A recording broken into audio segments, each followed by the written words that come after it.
Hello, we're back. Sorry, we're a bit late. It gets a little bit hectic running a media empire, just the two of us from our humble abode.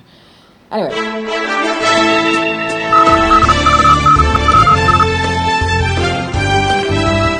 these are the headlines doing the rounds and doing my head in. So maybe that's what we should call this. Not world lines, but doing my head in headlines. So this one is from recent news about Rahul Gandhi.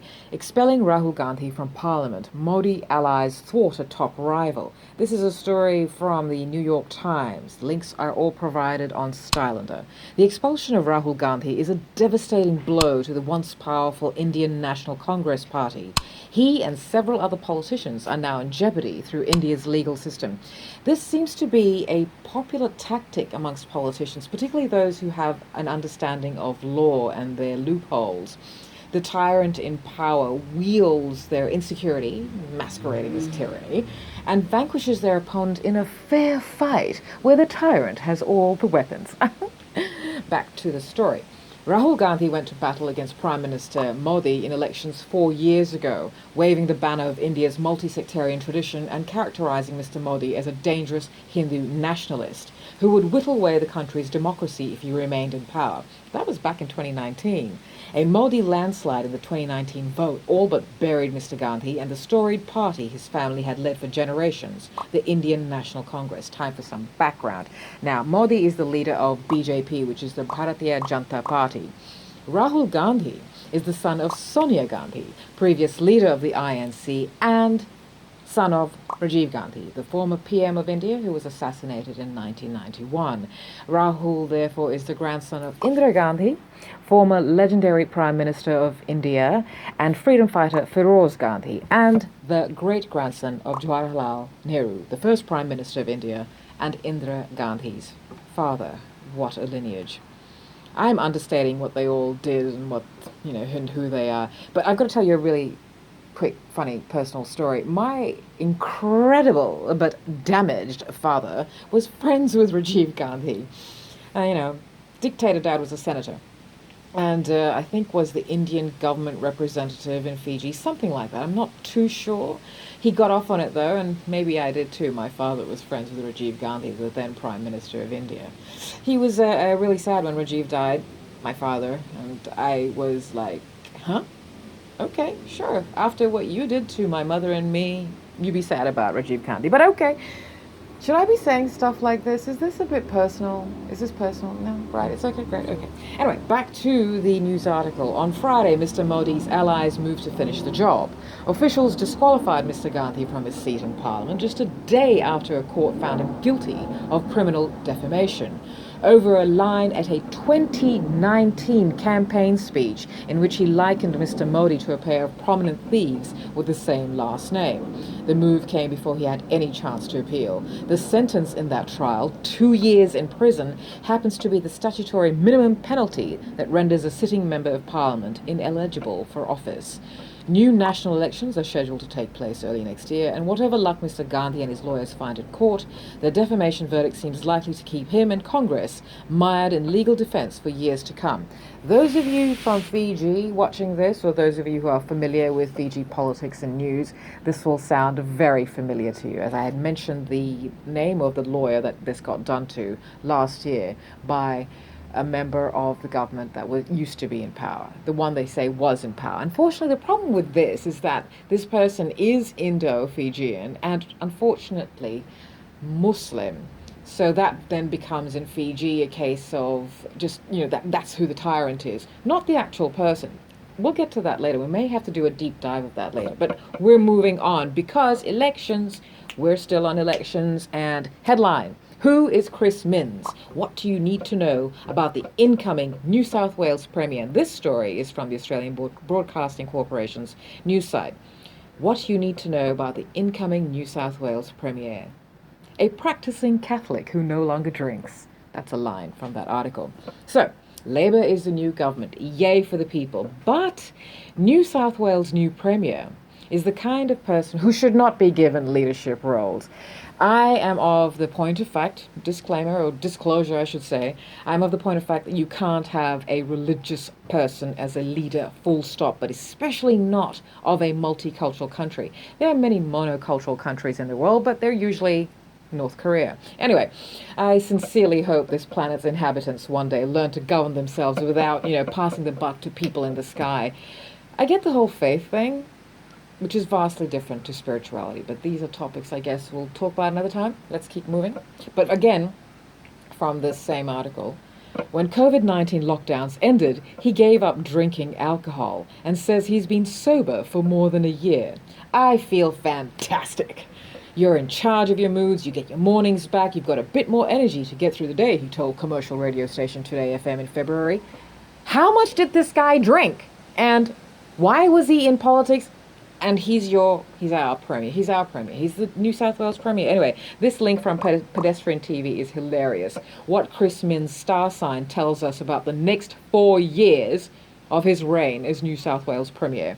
Let's explore what having another Virgo man in charge, Chris Minns is Virgo, as is the ex-premier, means for the next 4 years. Keep in mind that Virgo men are very different to Virgo women. One is tolerable and astute, and the other is a man. Let's go.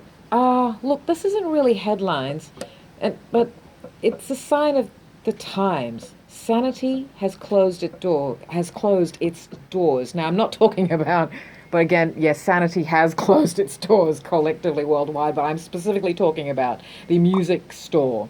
Sanity. Do you remember like Virgin and HMV? I used to buy all my CDs back when CDs cost more than your kidneys. I don't know. But listen to this. With our customers shifting to digital for their visual and music content consumption, and with diminishing physical content available to sell to our customer, it has made it impossible to continue with our physical stores. That's really sad. Because it was really enjoyable to go and, go through the racks of vinyl, showing my age here. So what, I'm 52. But also going through the racks of CDs. This was the CD rack sifting through motion. We're moving on. Silicon Valley Bank. Whoa, is this the start of the fall of capitalism?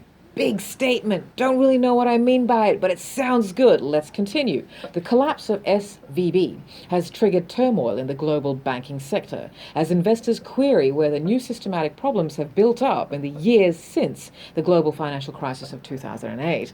Credit Suisse was forced into a takeover by Swiss rival UBS last week after its share price tumbled. Now, I'm reading the paragraphs out of article order, and this is taken from The Guardian. The failed Silicon Valley Bank will be mostly taken over by First Citizens, a North Carolina lender, and its collapse will cost $20 billion, that's 16 billion pounds, in deposit insurance payouts. Do you know what that means? I can't articulate it right now, but whoa. First Citizens will take on all $119 billion in deposits and loans from the entity set up after SVB's collapse earlier this month.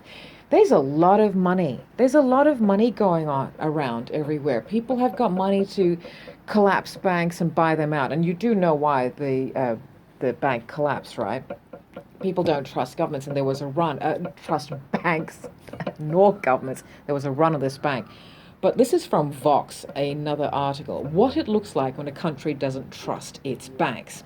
So, if you can't rely on your bank to have your money when you need it, or your government to keep things stable, it can wreak all sorts of havoc on society and on the economy. Just look at what happened in the US with Silicon Valley Bank's collapse. It sparked widespread concern about the soundness of the US banking system, despite the federal government's best efforts to shore up confidence. The fear of contagion is strong. Well, we've just been in lockdown. But now we're talking about financial contagion, as America's crisis is now spreading into Europe and the risk of recession seems to be on the rise once again. It's such good news, isn't it? Good times for all of us. Argentina, like every country, is its own unique beast with a distinct set of political, economic, and historical issues that tend to render its economy a bit of a consistently inconsistent mess. There's no one explanation why it is the way it is or how to fix it. But it's worth backing into the bigger picture here, an issue that matters whatever the context. the question of institutional trust. Argentinians are literally storing actual dollar bills under their mattress. The latter is the only metaphor here. You know, when we say we're storing our money, I shouldn't have to explain this to you. I've just killed that joke. But anyway, okay, let's go on to some lighter things here. Because, look, I'm just going to read you an excerpt. A City of Sydney councillor wants to allow dogs to roam free in Australia's oldest park to cater for the new pets that have arrived in inner city Sydney in recent years. Right. I love dogs. Dog owners have the run of the place. Dog owners are everywhere on dog-free beaches. They'll be yelling at their children to obey them, and they walk straight past the sign that says no dogs here because this is a sanctuary for birds. But, you know, okay. Look, I'm not anti-dog owner. I have dog owner friends. But what's going on here? Dogs were once wolves. If you want them to run around freely, you've got to let go of the leash permanently. Just saying. This is also from Sydney Morning Herald, the same old exaltation of a no-colour world. More than the story, you can find the story on the link page. More than the story, it's the comment left under the story that really underlines the point of my point here. So this comment left. I love my camel coat. Had it for 8 years, and with pale skin, I look and feel like $1 million in it. No bronzer required. Right. So this is really about the different shades of non-color. And frankly, camel-colored coats look better on skin with color. So you can read that and understand where I'm trying to go with this. Look, as we go on and we have more time and we get more, you know, on top of things that we're supposed to be doing, because we've got a video cast, we've got a podcast, we've got a magazine, we're doing news because we can. I'll get you more details about things. You know, world lines aren't just news headlines. I'm also sharing stories of interest like this one from BBC Science Focus, The Incredible Origins of You. Here's where your body's atoms were 1 million years ago. Around 5,000 tons of new material falls to Earth every year from space. So it is a statistical certainty that 1 million years ago, some of the atoms destined to form you were trapped in asteroids, flying through space on trajectories that would eventually collide with Earth. We are all stardust. Some are clearly space debris. Just joking. Anyway, till next time. Bye.